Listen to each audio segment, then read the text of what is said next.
Les voy a pedir de favor prestar atención a las siguientes indicaciones. Aparatos electrónicos y teléfonos deben de ir en silencio o vibración para no interrumpir al ponente. Hay que brindarle ese respeto, por favor. Tampoco debemos de consumir ni bebidas, ni alimentos, ni gomas de mascar dentro de este recinto para mantenerlo limpio y en las mejores adecuaciones. Esta ponencia tiene una duración de 1 hora 30 minutos y pues sin más vamos a dar comienzo con ello. Gracias.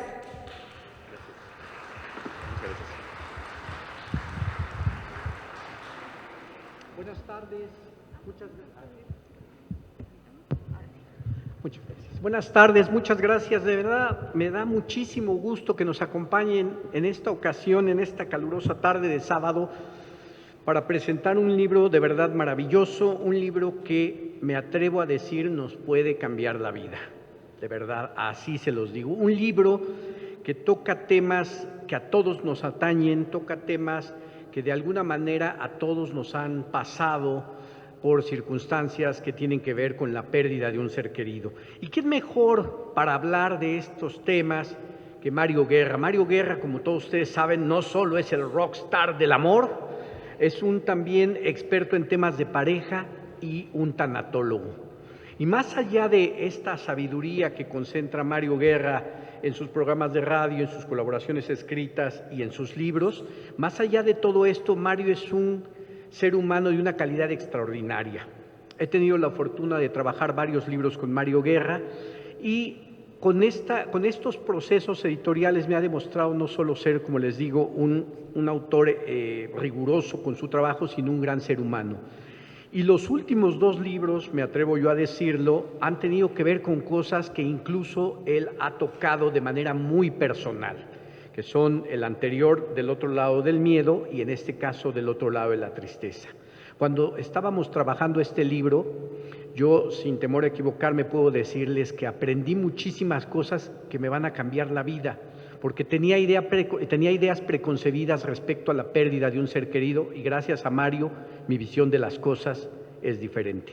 Pero no voy a seguir yo más hablando al respecto. El que sabe y el que todos queremos escuchar es a Mario Guerra, a quien les pido lo recibamos con un fuerte y cálido aplauso. Mario, buenas tardes. Muchas gracias. Muchas gracias. Muchas gracias, mi querido César, y efectivamente, muchas gracias a ustedes por estar aquí principalmente. Gracias a César, que evidentemente es mi editor de muchos libros, compañero de estas andanzas, y quien hace que el libro se lea más bonito de lo que yo lo escribo. O sea, créanme que si les gusta mucho cómo se ve el libro y todo que salga muy bien, César mete mucho la mano en la edición, y yo lo agradezco mucho, porque a mí me dijeron un día, tú escribe y nosotros nos encargamos de editar, y yo soy muy obediente, y así fue. Pero este libro efectivamente para mí es un libro entrañable por 2 razones. La primera, porque quizá es el primer libro que debí haber escrito en mi vida. ¿Por qué? Porque aunque sea la parte menos mediática de mi vida, menos conocida de mi vida, a lo largo de muchos años de vida profesional, mi labor tiene que ver alrededor de personas que están muriendo, de personas en situación terminal, desde madres con hijos pequeños hasta personas de la tercera edad, y personas de mediana edad, ¿no? Que se supondría que no tendrían que estar enfermando, pasando por situaciones graves de muerte y enfrentándose a esto, pero todos nos enfrentamos a esto. Entonces, esa es la primera razón por la que este libro es entrañable, porque es un libro que ya, yo suelo decir que ya me debía, pero también que debía un poco por esta parte que, como digo, es la menos mediática que uso, pero que es la más, a lo que más le dedico tiempo profesional de mi vida, a la pérdida y el duelo. Y en segundo lugar, porque también creo que sí hace falta en nuestro contexto social una refrescada a estas teorías del duelo que se nos han dicho y que hoy son muy comunes. Seguro muchos de ustedes conocen las famosas 5 etapas del duelo. Bueno, sí, pero olvídenlas porque eso ya quedó en el pasado, ya quedó a los estantes de la historia. En su momento fueron útiles, en su momento fueron buenas, en su momento nos orientaron y nos llevaron de la mano para voltear a ver el sufrimiento de las personas en situación terminal, nos llevaron por caminos que no habíamos transitado antes, pero hoy ya las agradecemos y las dejamos en el pasado con nuevas versiones. Eso es algo que he pretendido hacer en el libro, como plasmar la visión más contemporánea de 2 maneras, una desde la ciencia y otra desde la humanidad, desde la parte humana. Yo no podría haber escrito un libro nada más como si fuera un manual de así se hace el duelo y si no lo haces así estás mal y si lo haces así estás bien. Tuve que depositar mucho, y porque así lo hago en mi labor profesional, mucho del humanismo, porque pues quien sufre son las personas, quien se la pasa mal son las personas, y para mí este libro es una oferta de acompañamiento. Aquel que lo lea, aquel que se deje acompañar por él, es como si me dejaran a mí acompañarlos justamente al otro lado de la tristeza. Es allí a donde vamos a ir con este libro. Y curiosamente me han preguntado, Mario, ¿y qué hay del otro lado de la tristeza? Y yo les digo, la vida misma. No la misma vida, que es la que teníamos antes de haber perdido a un ser querido, sino una vida distinta, pero la vida misma es lo que sigue del otro lado. Yo diría una vida que queda un poco bañada de nostalgia, porque ¿quién no quiere que el ser querido que se fue regrese? ¿Quién de nosotros no quisiera? Pero que regrese y bien, no que regrese enfermo, no que regrese agonizante, no que regrese sufriente, que regrese bien, que regrese con vida, que regrese con años para adelante. Pero como eso no va a ocurrir, entonces tenemos que aprender a vivir con la ausencia. Porque como digo yo en el libro, el duelo no se supera, uno aprende a vivir con sus ausencias. Y aquel que le va mal es aquel que se resiste, el que no quiere adaptarse, aquel que dice, me niego a aceptar la muerte de mi ser querido, me niego, no lo acepto y nunca lo voy a aceptar. Y yo como les contesto, les digo, es que da lo mismo que lo aceptes, porque no vas a hacer que eso cambie. Más vale que empieces a aceptar la realidad, que no significa estar de acuerdo con ella, ni significa que no importó, significa que tienes que empezar a adaptarte a la ausencia para poder seguir viviendo. Ese es como los dos elementos fundamentales, mi quehacer cotidiano y mi necesidad de hacer un libro que pudiera ser de acompañamiento para aquel que lo necesite. Mario, y nos hablas tú, por ejemplo, ahorita en esa no aceptación, porque parece ser como una especie de fenómeno recurrente. No aceptamos la realidad. Incluso a veces tenemos culpa o tenemos la sensación de que algo faltó en cuanto a decirle a esta persona o hacer con esta persona, y también esa negación, ese no puede ser, ¿por qué a mí? ¿Por qué me pasa? ¿O por qué se fue? ¿Por qué nos ocurre esto, Mario? ¿Y cómo podemos de alguna manera trascenderlo? Yo creo que es natural que al principio nos resistamos a la realidad. Yo creo que es muy normal decir, esto no puede ser, pero ¿por qué pasó? Pero si estaba bien. El famoso de, pero ¿por qué se murió si no le hacía mal a nadie? Y de inmediato decimos, ¿cuántos delincuentes hay por ahí que deberían sufrir el castigo de la pena? Pero es que si lo vemos así, ¿qué estamos pensando? Que la muerte es un castigo. Y la muerte no es un castigo. Yo sé que la pena de muerte en algunos países es la pena máxima que hay para los delincuentes más acérrimos, asesinos, violadores y lo demás, lo entiendo así. Pero la muerte, verla como un castigo, bueno, Mario, ¿entonces es un premio? No, tampoco lo es. Entonces, ¿qué es? Pues es un hecho de la vida. Es un hecho de la vida que es doloroso, precisamente porque no queremos que los seres queridos se vayan. Y hacer esa resistencia, a mí me parece muy normal al inicio del proceso, pero poco a poco esa resistencia tiene que ir cediendo. ¿Por qué? Porque si no vamos a sufrir. Porque hacerle resistencia a la realidad es tan doloroso como decir, me niego a aceptar que ahorita es de día y está el sol, no es cierto, no acepto que, pues, no importa que ponga yo las cortinas más oscuras, el sol va a estar de todos modos, nada más que no lo veo. Entonces, lo mejor es abrirnos a la realidad. Sí, mi ser querido ya no está así, sí murió, sí. Sí se importa, sí se importa. ¿Duele? Ah, pero que vaya que duele, y duele muchísimo, pero esa es la realidad. Y yo creo que la tarea fundamental, César, si me lo permites, es no dejar de querer a la persona que se fue, porque a veces parece como que la condicionamos, como de te quiero como eras, porque si no eres como eras, entonces ya no te quiero. Por eso lloro tanto, por eso quiero que regreses como eras. Y yo me parece un mensaje muy desafortunado. Mi padre murió hace 12 años, mi madre hoy mismo tiene pues casi 96 años y no está nada saludable. Y a mí no me gustaría mandarles el mensaje de, así no me sirves, yo te quiero en cuerpo y alma, porque así te conocí. Yo tengo que aprender a quererlos, como sea posible, no como a mí me gustaría que estuvieran, porque uno ya no está y la otra pronto no estará. Eso sí, yo no le gano a alguno, ¿no? Porque tampoco hay garantía de que yo voy a estar cuando mi mamá ya no esté, porque también pensamos eso, ¿no? Ay, mi mamá ya está grande, ya está planeando, ¿no? En su funeral voy a decir unas palabras y a lo mejor la que las acaba diciendo es ella en el mío. No lo sé. Es que se fijan, esta impredecibilidad que tenemos que concebimos como la vida como lineal, y algunos de ustedes, si me muero mañana, dirán, ay, pero Mario estaba tan joven, y algunos dirán, no, no tanto, ya tenía 58, pero los que tengan 60 dirán, por eso, porque estaba joven, tenía 58, ¿no? Y los que tenían 30 decían, no, pues ya estaba viejo, ya había vivido, y los que veo aquí más tiernos que eso dirán, no, pues este ya cuate, ya la barba la tenía canosa, ya había vivido. Es que depende mucho de la perspectiva. Entonces, hacer resistencia creo que es natural, pero no demasiada. No tanta resistencia que nos olvidemos que la tarea es no olvidar a quien se ha marchado y aprender a vivir con su ausencia. Y nosotros seguir viviendo.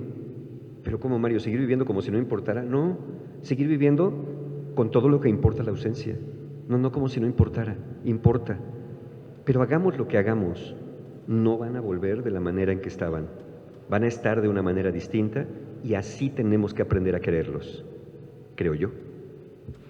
Y mira, qué interesante, Mario, porque en efecto esto yo creo que es una respuesta natural a la pérdida, ¿no? Pero gracias a tu libro nos ofreces también alternativas y en algún momento, en algunos pasajes por ahí del libro, nos hablas de cómo adaptarnos a la nueva realidad y qué es lo que podemos hacer para que esta adaptación pues sea lo menos dolorosa. ¿Qué nos puedes decir al respecto, Mario? ¿Cómo adaptarnos a esta realidad? ¿Cómo acomodarnos de manera interna y de manera externa?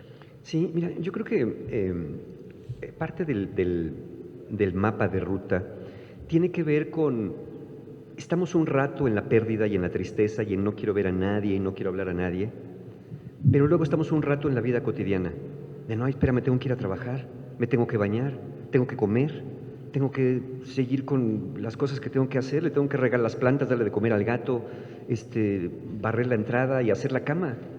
Y después de un rato que estamos haciendo el quehacer y las cosas domésticas y vamos y trabajamos, regresamos, luego llegan los famosos fines de semana en soledad cuando uno se le viene todo encima, estos momentos de tristeza y uno regresa otra vez a la pérdida.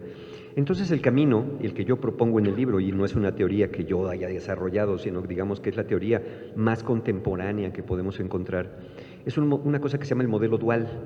Es decir, a ratos estamos en la tristeza, a ratos salimos a la vida cotidiana, volvemos a regresar a la tristeza, volvemos a salir a la vida cotidiana, después estamos más rato en la vida cotidiana, pero luego viene Navidad, luego viene Año Nuevo, luego viene el aniversario, ya viene el Día de las Madres, el Día del Padre, el Día del Niño, viene el cumpleaños, o pasas por algún lugar, por aquel restaurante donde salían a comer albóndigas con chipotle, por aquel cafecito donde se pasaban platicando tanto tiempo, por aquella calle donde había un jardín, donde te decía, mira qué bonitas flores hay acá. E inevitablemente te acuerdas, porque todo, que no te va a recordar a la persona que estuvo presente, que no te va a recordar la casa misma, sus cosas, las fotos, ahora las fotos que están que antes no estaban, donde ahora está la persona en foto. Entonces, no hay manera de escabullirse a esto. Lo mejor es dejarse acompañar, pero sin quedarse. ¿Por qué el libro se llama Del otro lado de la tristeza? Porque yo equiparo la vida como un camino y la pérdida como ser arrojados a un pantano denso, oscuro, frío, confuso, que normalmente no conocemos o lo vimos hace muchos años, y algunos de ustedes todavía no pasan por una pérdida muy importante y lo van a conocer, créanme que lo van a conocer tarde o temprano. Y entonces ese pantano, la tristeza, nos acompaña a salir del otro lado, ¿no? La tristeza es una emoción llamada negativa, no porque sea mala, sino porque es desagradable para que no nos quedemos a vivir en ella. Es igual que el enojo, igual que el miedo, se sienten para movernos hacia afuera. Entonces, la tarea es no quedarnos atascados en el pantano, ni tratar de quedarnos afuera como si nada hubiera pasado. Como cuando muchos dicen, yo no quiero que me pregunten, yo no quiero salir y ver a los vecinos porque no quiero que me pregunten nada, yo no quiero salir a trabajar porque no quiero que me pregunten cómo sigue mi mamá, cómo sigue mi papá, yo no quiero que me pregunten nada, yo digo que estoy bien y yo no me puedo venir abajo y tengo que ser fuerte. Entonces hay personas que tratan de evadir ese dolor natural, haciéndose fuertes, haciéndose como que la vida sigue como si nada y no puede seguir como si nada. Entonces, en este tránsito estamos un rato en el pantano, un rato salimos a respirar, un rato en el pantano, un rato salimos a respirar, y así cada vez las oscilaciones van siendo menos prolongadas y lo que se espera es que al salir del otro lado, sea cuando sea que sea eso, ya no tengamos que regresar tan frecuentemente al pantano. ¿Por qué?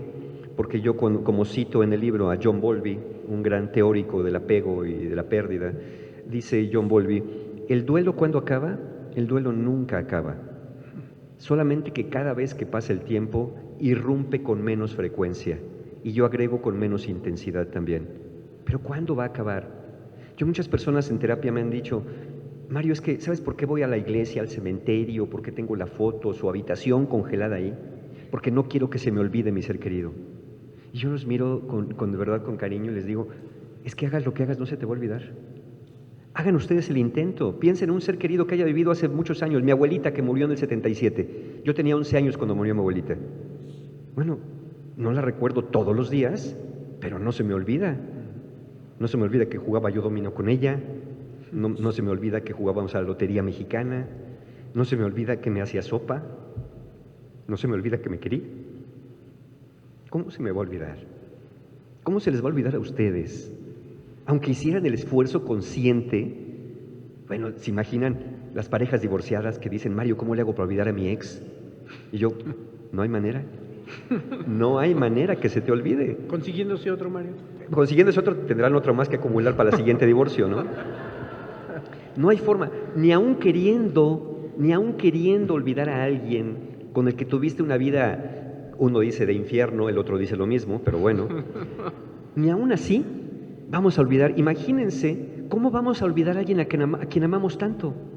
No hay forma de que se nos olvide. Si ustedes tienen ese temor, olvídense de ese temor, no tienen que refrendar, si no lo quieren hacer así, yendo al cementerio cada semana, a la iglesia cada día, viendo la foto cada momento para que no se les olvide. No se les va a olvidar, con foto y sin ella, con cementerio y sin él, con misa y sin misa, no se les va a olvidar, no hay manera que se nos olvide. Mario, y ya que no se nos olvida, a mí hay algo que me gusta muchísimo que tú citas al principio y que son una especie como de 3 principios básicos para enfrentar esta situación en digamos, momento de quiebre, de fractura. Uh-huh. ¿Sí? Y tú nos puedes explicar qué es no lastimar, no dañar. Sí, claro. Miren, yo entiendo cuando una persona llega a terapia con una pérdida muy importante, pues la persona tiene muchas emociones. Miren, justamente hace un mes, una paciente de hace tiempo me escribe y me dice, fíjate Mario que pues ella, su papá y su mamá murió hace mucho tiempo, pero tenía un perrito que era un perrito muy querido y se murió el perrito. Entonces fíjate, y entonces me cuenta que regresó a trabajar y que odia a todo el mundo. Quiero que fulana se muera y quiero que mi jefe se extinga y quiero que odio. ¿Por qué, Mario? ¿Por qué estoy tan enojada con todo el mundo en la oficina si somos de la semana pasada? Y yo digo, ¿por qué no estás enojada con ellos? Estás enojada por la pérdida que sucedió. Entonces me dice, pero Mario, estoy hasta pensando qué tal que los mando golpear. Y yo, mira, entiendo que tengas ganas de hacer eso, pero no son ellos. Tienes ganas de maltear, golpear a la enfermedad que acabó con tu mascota, con tu ser querido. Muchas veces nos pasa eso. A veces tenemos ganas inclusive de quitarnos la vida cuando alguien ha muerto. Yo he tenido pacientes que me dicen, Mario, al final de la terapia, es que no sé cómo salí adelante de esto. Yo pensé que me iba a matar. Y sí, algunas personas lamentablemente lo hacen. Por eso esto de lo que habla César, yo al principio, muy al principio del libro, les digo, en este camino vas a sentir muchas cosas y puedes hacer lo que tú quieras, nada más prométete a ti mismo, y de alguna manera les pido que me prometan a mí, que no van a hacer 3 cosas, nada más 3 cosas, no. No te vas a lastimar a ti mismo, ni activa ni pasivamente, ahorita lo explico brevemente. No vas a lastimar a otros, ni activa ni pasivamente, ni vas a destruir el entorno, ni activa ni pasivamente. ¿Qué quiero decir con esto? No te lastimas a ti activa o pasivamente. Activamente no tratas de atentar contra tu vida, ni te golpeas contra la pared, ni rompes tabiques con los puños de coraje y desesperación. No te dañas pasivamente cuando no dejas de comer, cuando evitas dejar de bañarte, cuando evitas dejar de tener compañía, no te abandonas, vamos a decirlo así, eso es dañarte pasivamente, abandonarte. No dañas activamente a otros, como golpeándolos, ¿no? En el libro cito un caso, iba yo en el auto oyendo una noticia y de pronto había habido un accidente en algún lugar y contaba una chica que entrevistaron ahí, yo la oí en el radio que decía, y entonces fui a las urgencias y entonces le dije al doctor, no me diga que mi hermana se murió, no me diga que mi hermana se murió. Dice, y me dijo que mi hermana se murió. Y contó ella, hice lo que cualquiera hubiera hecho, me le fui a los golpes al doctor. Y yo me quedé así, dije, no, es que no es lo que cualquiera hubiera hecho. Sí podemos hacer eso, pero ¿para qué? ¿Qué? En la pandemia pasó. El equipo de salud pasaron de ser héroes después a ser satanizados, ¿no? Cualquier enfermera que veíamos en un microbús, ¡ay, tiene la contaminación, casi la peste, los médicos! ¿Por qué nos salvaron la vida, no? Porque no se podía, porque no había tratamientos, porque era una enfermedad desconocida, porque era muy rápida, en fin, ¿no? Entonces, no daño ni activamente a otros ni pasivamente. ¿Cómo es pasivamente? Por ejemplo, si tengo hijos, no dejo de llevarlos a la escuela, no dejo de alimentarlos, no dejo de ocuparme de ellos, igual a las mascotas, no dejo de ponerle su comida al gatito, al perrito, no abandono a la gente, y también no daño activa ni pasivamente el entorno, es decir, no me pongo a destruir el mobiliario de la casa, ni tampoco dejo que la casa se venga abajo de mugre, es decir, riego las plantas, le echo una barridita, una trapeadita, aseo el baño, lavo la ropa y no dejo que se acumule. Y yo sé que algunas personas me dicen, Mario, es que no tengo ganas de comer, no tengo ganas de platicar con nadie y no tengo ganas de hacer la casa. Y yo les digo, entiendo perfecto, pero no vas a comer, ni vas a socializar, ni vas a limpiar porque tengas ganas. Lo vas a hacer porque tienes que salir del otro lado. Tiene que haber un hoy para que pueda haber un mañana. No lo vas a hacer bonito. Mira, si quieres comer cereal frío con agua, cómetelo. Si quieres comer un huevo a medio cocer, está bien. Si no tienes ganas de hacerte la pastita rica que te gusta, no pasa nada. Pollo hervido, órale, sin sal, venga. Con bolillo duro, está bien. Si eso te dan ganas, ¿no? Si sientes que con eso logras algo. No vas a poner flores bonitas, riega aunque sea ahí las lavandas, el epazote que tienes en la maceta, echa la agüita ahí, ¿no? Tómate medio vasito de agua y échale el resto a la planta. Lo que puedas, estás en modo de sobrevivencia después de una pérdida. Entonces, con esas 3 reglas, digo yo que son las más básicas, de ahí en fuera, si quieres escribir, dibujar, maldecir, gritar, llorar, no llorar. Yo he tenido pacientes en el consultorio que de tanto llorar se han vomitado. Tengo pacientes que de tanto llorar se han orinado en el consultorio, ¿no? Y de pronto me dicen, Mario, pero no, cumpliste con las 3 reglas, ¿no? Pero pues esto ya, ahorita alguien viene y limpia y listo, ¿no? En esos casos extremos, nomás le digo sí, nomás ni a ti, ni a mí, ni a los muebles y hablemos de lo que quieras.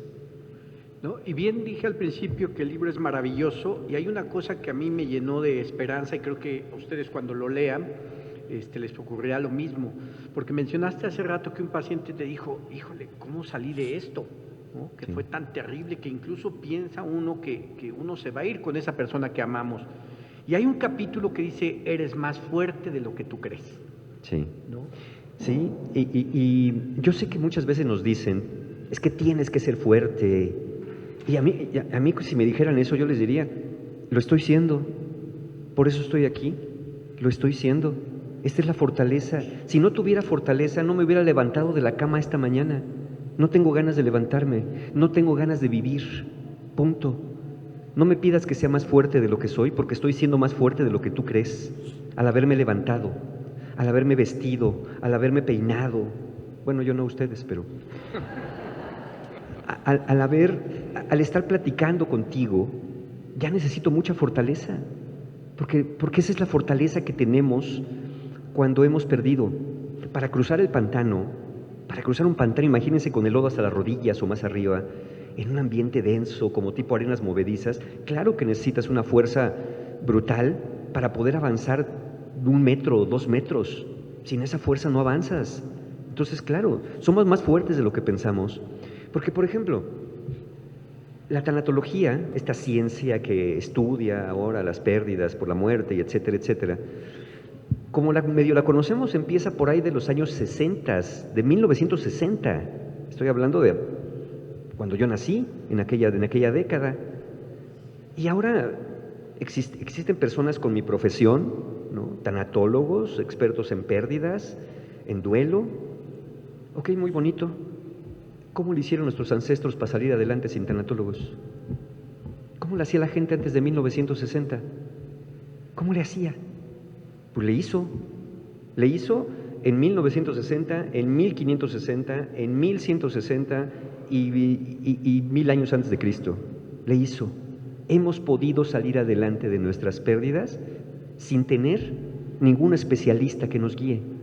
Bueno, entonces, ¿por qué demonios valga la expresión, ahora hay que escribir un libro acerca de las pérdidas. Sí, es natural. Pues porque estamos cada vez más solos en esto. Antes sobrevivíamos nuestras pérdidas en compañía de nuestra tribu, de nuestra familia, de nuestra sociedad. Y ahora ya no queremos que nadie nos pregunte. ¿Se acuerdan? Algunos se acordarán todavía y en algunos entornos sé que se sigue haciendo.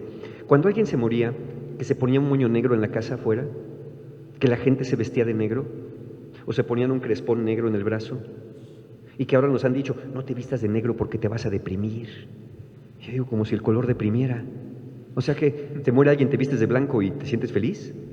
En Japón el blanco es el color de luto. A nosotros es el negro.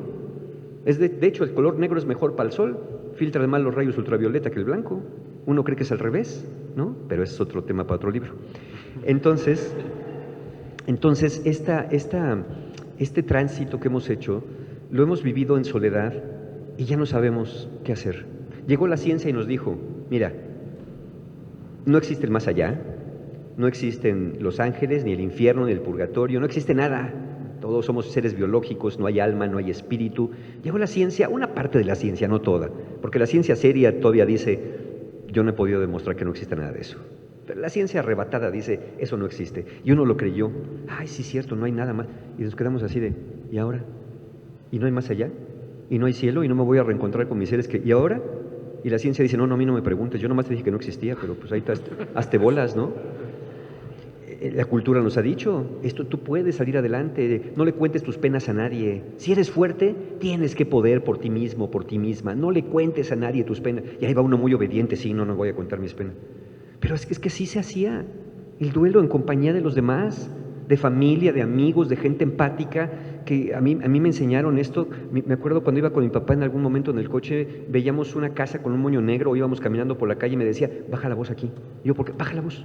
Alguien se murió en esta casa, respeto. Y mi papá decía respeto, ahora yo de adulto oigo empatía, ¿no? Empático con los demás. Entonces yo aprendí eso de niño, un moño negro, una procesión funeraria, un lugar así, yo calladito, en empatía a los demás. Así lo vivíamos, hasta con los desconocidos. Ahora ya no. Ahora por eso necesitamos libros, por eso necesitamos expertos que nos recuerden, porque eso es lo que hacemos todos, y cualquiera que les diga lo contrario, quién sabe qué les quiera vender. Les estamos recordando, todo lo que nos dedicamos a esto, lo que siempre hemos sabido. Nada más que ahora lo hacemos sistematizado en un libro, pero es la sabiduría, me atrevo a decirlo sin exagerar, ancestral, de la compañía de los nuestros, del camino que es inevitablemente doloroso. Entonces, esa es la propuesta, por eso les decía, dejen que el libro los acompañe, porque eso es lo que hacíamos antes en la familia, con la cultura, con la sociedad, el acompañamiento de los demás.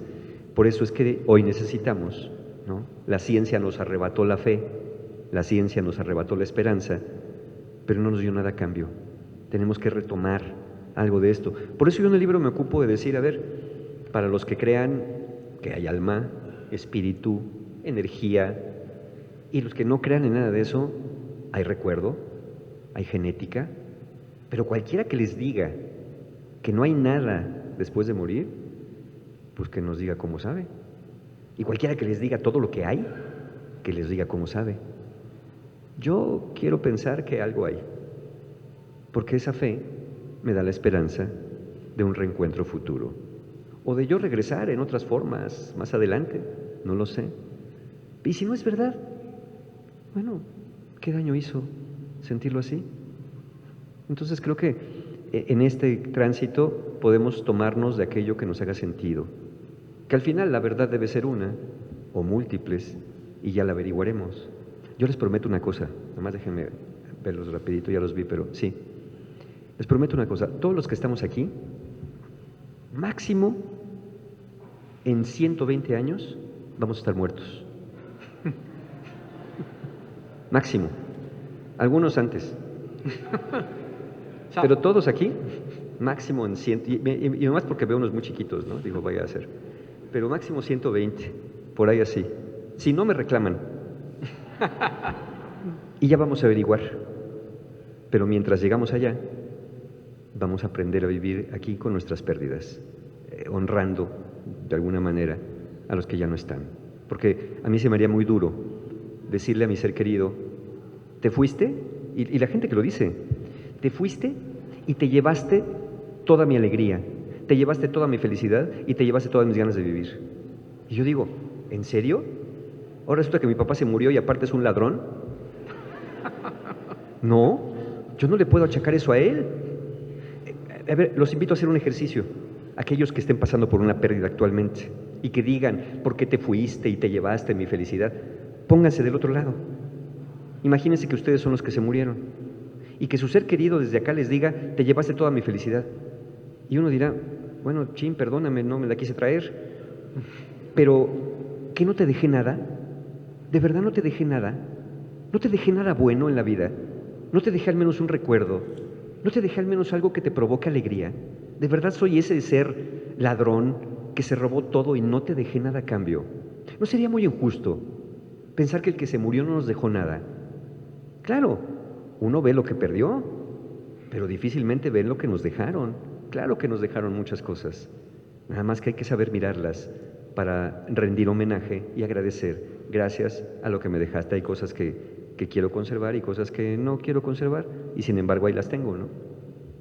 Sí. Mario, qué interesante, porque de alguna manera nos pones a pensar en que pues estos tiempos con tanta tecnología, tantos avances, con tanta información, y resulta que para estos momentos en que son críticas las horas de sufrimiento, pues estamos tan solos. Y me pone a pensar en algo que nos permitía antes estar acompañado, los rituales. Y mientras, en lo que Mario nos contesta, quiero que piensen ustedes sus preguntas, ¿sí? ¿Qué preguntas le quieren hacer a Mario? Aprovechar que Mario Guerra está aquí con nosotros, que piensen sus preguntas claras, concisas, para que podamos seguir conversando. Pero Mario, ¿qué nos dices de los rituales? ¿Qué es lo que nos permite sentirnos acompañados o al menos compartir ese sufrimiento? Sí, los rituales, siempre, somos seres de rituales los seres humanos, ¿no? Claro, ahora pues medio se han perdido o se quieren perder algunos, ya ven, de repente hay gente que dice, yo ya no quiero hacer velorio, entonces ya nos vamos directo del hospital a la cremación. Y uno dice, es que ¿para qué? En el velorio nomás la gente se pone triste. Y yo, ajá, pues claro, sí, para eso sirve, para expresar las emociones, para hacernos acompañar por las otras personas, para estar un tiempo asimilando la pérdida. Cuando uno dice es que no puede ser y uno voltea a ver la caja, dice, pero es que sí está ahí, ¿no? Y otra vez, pero es que no puede ser, y uno voltea a la caja y dice que sí está ahí, ¿no? Nos permite asimilar eso. Muchas personas tienen una sensación de irrealidad cuando se brincan los rituales funerarios. Es decir, ¿en serio se murió? Pero es que nunca lo vi. Bueno, pasó con el COVID. ¿Cuántas personas se quedaron con la sensación de que no ocurrió la muerte porque pues entró al hospital, no lo volvimos a ver, salió directamente al horno crematorio o a una cámara refrigerante porque no había lugares en los crematorios, y después de ahí me entregaron las cenizas, y uno dice, pero de haberlo visto a que me entregaran esto, no me queda claro, ¿y qué tal que no son las cenizas? Uno empieza a dudar cosas así. Entonces, tienen mucho sentido. Los rituales nos unen con otros. Los rituales nos dan tiempo también para asimilar la pérdida, pero también le dan sentido a la pérdida. Por ejemplo, los funerales es un rito de paso. Un rito de paso. Los ritos de paso marcan el final de una época y el inicio de otra. Es el final de la vida como la conocemos en la tierra y el inicio de la vida en el más allá, con los ancestros, en fin. Una boda es un ritual de paso. Es la despedida del mundo de la soltería a la entrada al mundo de la vida en pareja. Un bautizo es un rito de paso, ¿no? Es la salida del mundo del maligno para la entrada al mundo de los fieles creyentes. Entonces, todos los ritos de paso te hacen un sentido social, por eso se invita a la gente a los ritos de paso, por eso se invita a la gente a los velorios también, ¿no? Pero ¿qué hacemos en los rituales, en estas cuestiones? Llegamos, buscamos dónde está el doliente para darle un abrazo, para que vea que vine, porque para que no diga que no vine. Entonces ya vio que vine, me siento un rato, espérate que venga el rosario, sí hay que rezar un rosario y hacer una guardia de honor, para que vean que cumplimos y ya nos vamos. Y luego nos despedimos, ay, lo que se te ofrezca me llamas, ¿eh? Pues no, y ya, hicimos nomás acto de presencia. En lugar de verdaderamente estar recordando a la persona que ya no está, preguntándole a la persona doliente qué necesitas, ya comiste, quieres que le avise a alguien, oye, tu perrito lo dejaste en la casa, ¿con quién está? ¿Alguien lo va a ver? Oye, ¿se te ofrece algo? Ese tipo de ayudas prácticas, ¿qué es lo que se hacía antes en estos lugares? Me acuerdo de una señora que me preguntó, un día había muerto un hijo de 11 años, y me invitaron al velorio. Yo había estado acompañándolos en el proceso, había tenido un cáncer terminal el niño, y estando en su casa porque no tenían dinero para pagar una agencia funeraria, lo velaron en la casa. Y la señora se me acerca, la mamá del niño, y me dice: oiga, ¿qué se reza en estos casos? Le dije yo: ¿qué acostumbran ustedes rezar en su familia? Me dijo: es que tiene muchos, muchos años que no se muere nadie y no sé qué rezar. Le dije: no se preocupe, alguien ahorita va a empezar los rezos. Y acabando de decir eso, una señora se levanta, saca un misal, empieza a rezar y todo el mundo va siguiendo los rezos. ¿Se lo supieran o no? Iban repitiendo las oraciones que se iban diciendo y alguien le dio sentido a ese momento doloroso a través de una religiosidad, una espiritualidad o lo que cada uno tenga la afinidad para creer y que nos dejen acompañar. Entonces, los rituales son muy importantes, de verdad, de verdad, de verdad. Hoy, digo, con la pandemia se vio más acelerado, pero ya desde antes hablaba yo de esos funerales virtuales, ¿no? Donde ya no tenías que ir a la sala de velación, ya nomás te conectabas a la página www.semuriomimamá.com, te conectabas, estabas ahí, depositabas una veladora pagando una moneda con un token, ponías algo en el libro de visitas y después a la gente le devolvían ahí impreso: mire, tantas personas prendieron tantas veladoras y tantas personas dejaron estos mensajes, ahí están, pero nunca vieron a nadie. Y digo, este acompañamiento, ¿no? Pues sí, para hacer acto de presencia, hombre, pues ahí te va el token con la veladora virtual, pero no es ese el acompañamiento que necesitamos. El que necesitamos es el de la gente que es empática con nosotros. Por eso los rituales, yo diría, miren, yo no soy nadie para decir lo que tienen que hacer, pero no se los brinquen, de verdad que no se los brinquen. Son importantes los rituales funerarios, como quiera que ustedes los hagan, y si no están acostumbrados a hacerlos, desarrollen los suyos propios mientras haya personas que los puedan acompañar en el proceso doloroso de aprender a vivir con la ausencia. Pues demos paso para sus preguntas, para sus inquietudes. Aprovechemos que está Mario aquí, que de verdad es un libro, pues francamente revelador, porque nos ofrece no solo casos, testimonios de personas que han sufrido, sino también de personas que han podido trascender. ¿Alguien quiere hacer una pregunta? Ahí hay una persona. Aquí hay una. Aquí y luego nos vamos para allá arriba otra. Bueno. Sí. Buenas tardes. Buenas tardes. Yo sigo la tradición huichola, huirrárica, y he ido al desierto varias ocasiones a hacer la entrega de digamos, ofrendas y el camino para llegar hasta hacer una ceremonia en donde el maracame, el chamán, va a cantarnos en la noche y va a permitir por medio de la planta sagrada, el jicuri, el peyote sagrado, que nosotros hagamos una introspección muy profunda. Y desde ella yo he podido dejar este cuerpo y he podido ver lo que está del otro lado, no más de una ocasión, porque he ido muchos años. Y yo de mi corazón puedo hablarles que existe hay algo más allá, llamémoslo como sea, y que Él nos recibe. No existe infierno, no existe nada de lo que pensamos que nos va a castigar. Dios es amor. Entonces a mí me transmitió Él: lo único que yo voy a hacer cuando vengan, todos son mis hijos, voy a darles amor. Entonces nosotros vamos a llegar nuevamente a nuestro origen, que es esa verdad que está ahí presente, que es el Gran Espíritu, así lo nombramos nosotros, y que Él es amor y que únicamente nos está dando amor, y que si analizáramos cada uno de nosotros lo que somos, al final fuimos creados por un acto de amor, y lo que sucede en nuestra vida es amor. Hay que tratar de entender qué es lo que nos transmiten las experiencias que vamos viviendo. Y también debo decir a esto que cada uno de nosotros como mónada, como espíritu, como alma, elegimos en total y completa conciencia en ese momento las experiencias que estamos viviendo en este momento. O sea que no hay azar en el universo, sino que todo está co-creado por nosotros, que somos su espíritu, que somos una parte de Él. Entonces, con esto quiero decir, hay que romper esos miedos. Acabo de perder hace poco a mi hermana, se fue de una manera muy dulce y yo no sentí pesar, sino le dije: ven, paz, sigue el camino, yo lo conozco. Entonces no tengo esa aprensión de decir: híjole, si al infierno, si el purgatorio, si eso. No, aquí se paga todo lo que se hace, nada se trasciende al otro plano. Enfermedades, dolores, sufrimientos, nosotros elegimos ese camino para poder dejar en ceros la cuenta y poder trascender y llegar nuevamente al Gran Espíritu. Entonces abandonemos todos esos miedos cada uno de nosotros, y cuando nos toque llegar al momento, lo que me costó más trabajo a mí hacer fue dejar los apegos.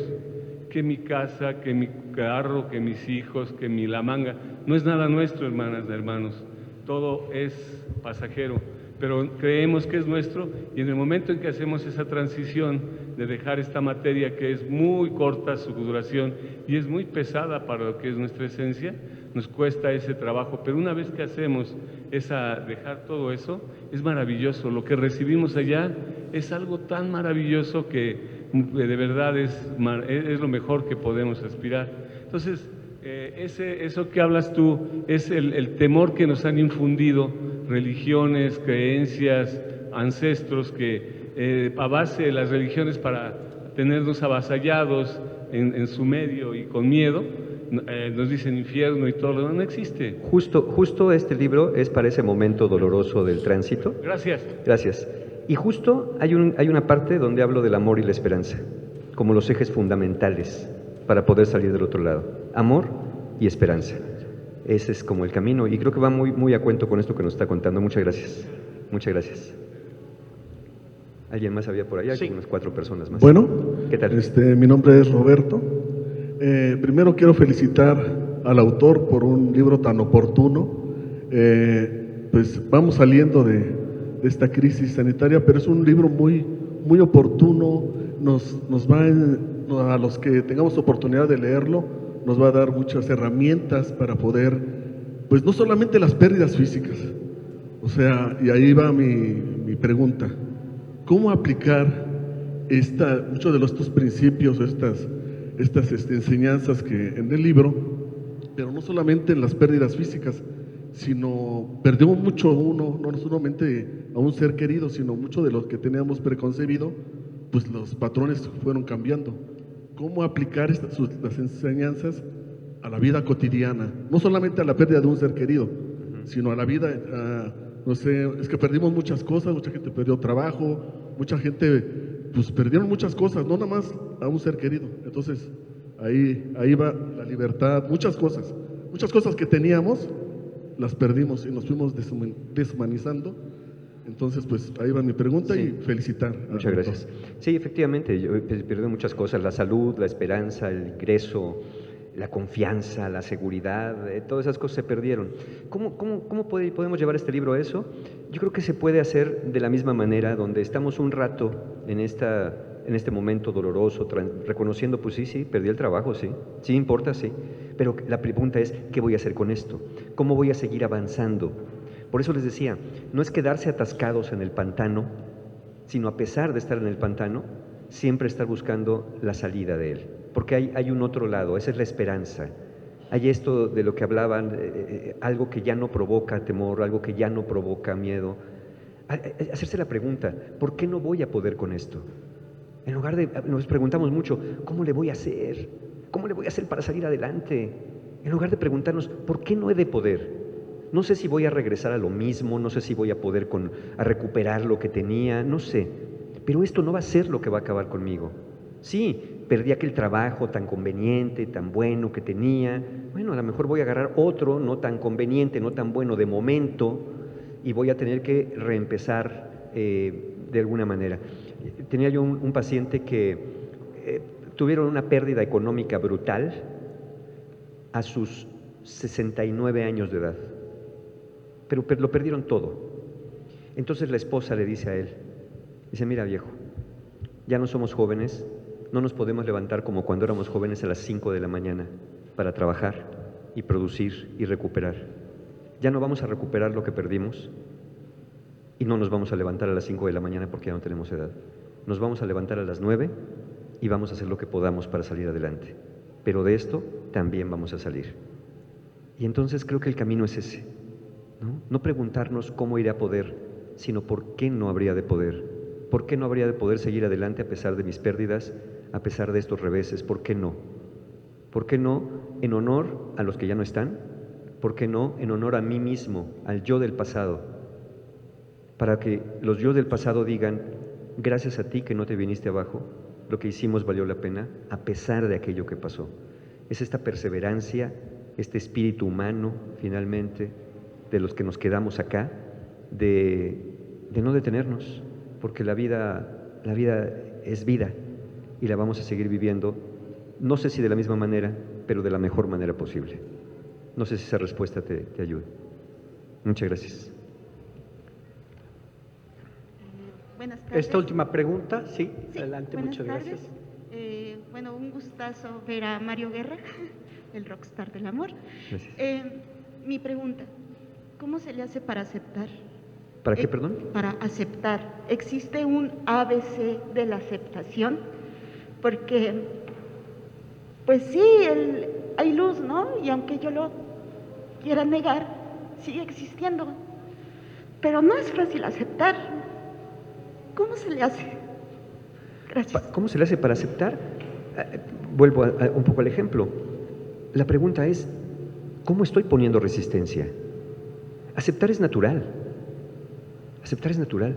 Si a mí se me cae ahorita el agua aquí y se mancha el mantel, digo, híjole, ¿ya se manchó el mantel? No, espérate, no se manchó. No, sí se manchó. No, te juro, mira, no se manchó. No, sí se manchó. ¿Por qué hay resistencia? Porque me da pena que piensen que Mario Guerra vino a manchar el mantel de la FIL. No. ¿Cómo se le hace para aceptar? Dejar de hacer resistencia. Y uno hace resistencia porque uno quiere que las cosas vuelvan a ser como eran antes. Pero muchas veces esas cosas no pueden ser como eran antes. Entonces, la aceptación es más natural de lo que pensamos. Lo que estamos haciendo activamente es resistencia, porque nos duele aceptar la pérdida, porque no queremos aceptar la pérdida, porque queremos vivir un poco en la fantasía de que las cosas podrían ser eternas para nosotros. Cuando rompamos ese pensamiento fantasioso, cuando después de quejarse, maldecir, pelear, de reclamar a quien sea, ¿por qué no me lo escuchaste mis oraciones? Y uno dice, no me queda más remedio que aceptar la realidad. Y a partir de ahí es cuando empieza realmente la sanación, cuando empezamos a aceptar la realidad. Cuando andamos con teorías de que entonces si lo hubiera dicho, pero si lo hubieran operado, pero si lo hubiéramos llevado a Houston, pero si hubiéramos dado esta medicina, si le hubiéramos dado cloro a beber, a lo mejor se hubiera aliviado. Cuando nos quitamos de esas fantasías, es cuando decimos, a ver, la realidad pasó. Se hicieron muchas cosas, muchas no se pudieron hacer, pero la realidad es esta. ¿Duele? Como dije, duele, sí. ¿Importa? Sí. Pero la realidad no la voy a cambiar. Entonces, la pregunta no es cómo se le hace para aceptar, sino de qué manera me estoy resistiendo y por qué y con qué esperanza me estoy resistiendo a esto. Gracias por preguntar. Pues muchas gracias, Mario. Lamentablemente se nos acabó el tiempo. Qué rápido. Nos hubiera encantado pasarnos más horas aquí porque de verdad es un libro que nos orienta, nos ayuda, nos da consuelo. Muchas gracias, de verdad, Mario. Muchas gracias a ustedes. Muchas El gracias. autor les va a firmar sus ejemplares, lo pueden comprar aquí de inmediato. Y pues, de verdad, gracias y que tengan muy buena tarde. Muchas gracias a todos. Nos vemos por ahí atrásito. Gracias.